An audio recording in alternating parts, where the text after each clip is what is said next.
We're going to make a nice quick salsa verde for you. I've already roasted a lot of the ingredients because it's going to take a while, but you got some poplanos here, we got some onion, some jalapenos, and some cilantro, and I roasted the garlic. It's a nice good roasted garlic.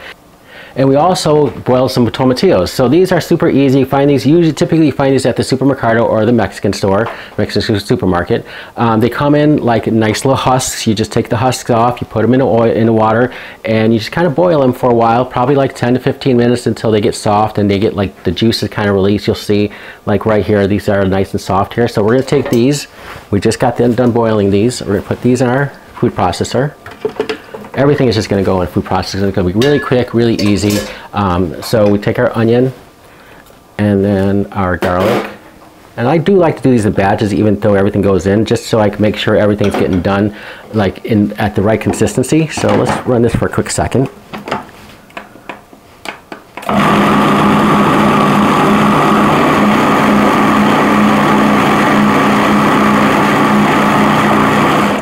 Okay, so see, I'm looking for, as you can see, I'm looking at it, I'm looking for making sure the onions and the garlic get nice and chopped up and blended into tomatillos. And then we start adding our poblanos.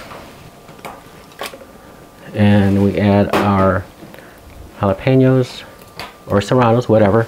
And then very last, we're going to add our cilantro, and then we're going to do the salt, and then we're going to do our lime and our secret ingredient. Again, we're going to go back to our Mexican oregano.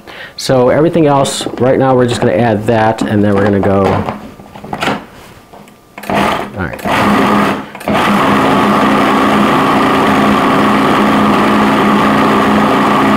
And as you can see, every time we add an ingredient, the texture changes, the flavor changes, the color changes, and so once you start getting used to where you're looking for, you really know you're on the right track. So we'll put the poblanos in there. We're going to throw our salt in, so nice, healthy flavor salt, and we'll add our cilantro, which we already cut up, so it's not a big deal.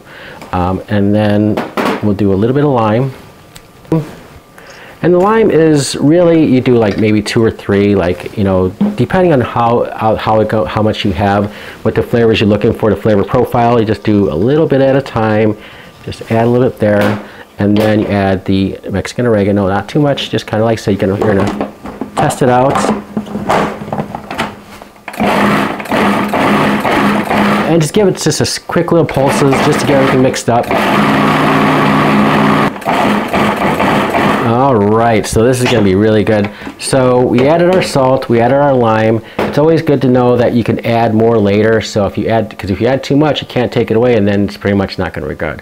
But if you just a little bit at a time, then you can always add more, but you can't really take it away. So now what we're going to do is we're going to pull out our chips that we made earlier, and they're nice and crunchy. See, like crunchy, nice. I like that. I like to hear that crunchy sound.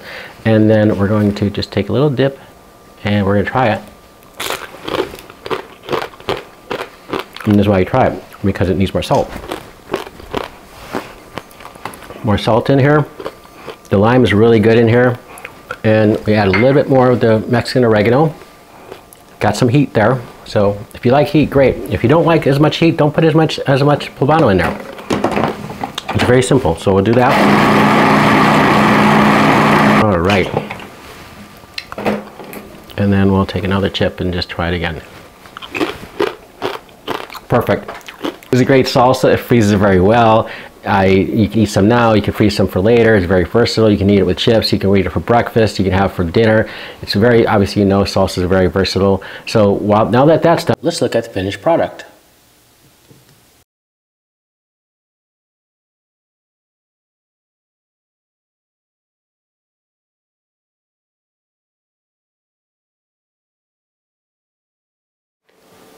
Okay, we're back. That was my favorite salsa verde recipe. See how easy it was? My family loves it. We make it all the time. And in this video, we use my favorite food processor from Rebel. So I love this food processor. But in our next video, I'm going to introduce you to what we call in Mexico our molcajete, which is the mortar and pestle. This is going to be bring even more of that Mexican authenticity into your salsa, because as you grind it, it really brings out a lot of the substance of the vegetables too at the same time. So stay tuned for that. I'll link that too. And thanks for watching. Stay healthy.